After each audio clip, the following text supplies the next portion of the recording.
പനീർ കൊലാപ്പൂരിയാ ചെയ്യുന്നത്. അതിന് വേണ്ടിയ സാധനങ്ങൾ എന്നാന്ന് വെച്ചാൽ നമുക്ക് സാദാ ജീരകം, മല്ലി, ഏലക്ക, ഗ്രാമ്പു, പട്ട, കുരുമുളക്, പിന്നെ വേണ്ടിയത് കശകശ, കുറച്ച് എള്ളാണ്, ഇത് വെളുത്ത എള്ളാണ്, പിന്നെ വറ്റൽ മുളക് ഒരു 2 എണ്ണം, പിന്നെ ഉള്ളത് ഒരു ഇച്ചിരി തേങ്ങ, പിന്നെ ഒരു തക്കാളി, കുറച്ച് അണ്ടിപ്പരിപ്പ്, കാശ്മീരി മുളക് പൊടിയാണ്, ഒരു പട്ടയുടെ ഇല, സവാള കുഞ്ഞു കുഞ്ഞായിട്ട് അരിഞ്ഞേക്കുക, പിന്നെ വേണ്ടിയത് കുറച്ച് ഇഞ്ചിയും വെളുത്തുള്ളിയുടെയും പേസ്റ്റ് ആണ്, കുറച്ച് മഞ്ഞപ്പൊടി, കുറച്ച് പച്ചമുളക്, ഇടാനുള്ള പനീർ, മല്ലിയിലയും കസൂരി മേത്തിയും മസ്റ്റാർഡ്, 1/2 മുറി നാരങ്ങയുടെ നീര്, ഗരം മസാല, കുറച്ച് ഫ്രഷ് ക്രീം.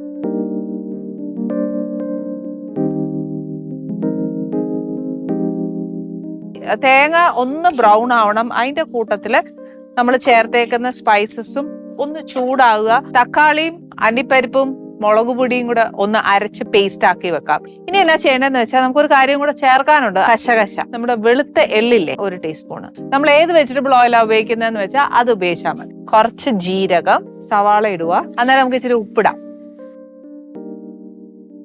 ഓക്കെ, ഈ സമയത്ത് നമ്മൾ അരച്ചു വെച്ചിരിക്കുന്ന 2 ഗ്രേവിയും ഞാൻ ഇതിനകത്തോട്ട് ചേർക്കാൻ പോവാണേ.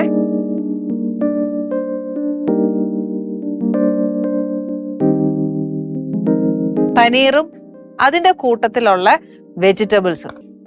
പുളിപ്പ് വേണമെന്നുണ്ടെങ്കിൽ നാരങ്ങ നീര് ഒരു 1/2 മുറി, കുറച്ച് കസൂരി മേത്തി, കുറച്ച് ഫ്രഷ് ക്രീം. അതിന്റെ ഒരു മസാലയുടെ ഫ്ലേവർ ഒന്ന് മുമ്പ് നിൽക്കണം. Ali's Kitchen. Let's cook with love.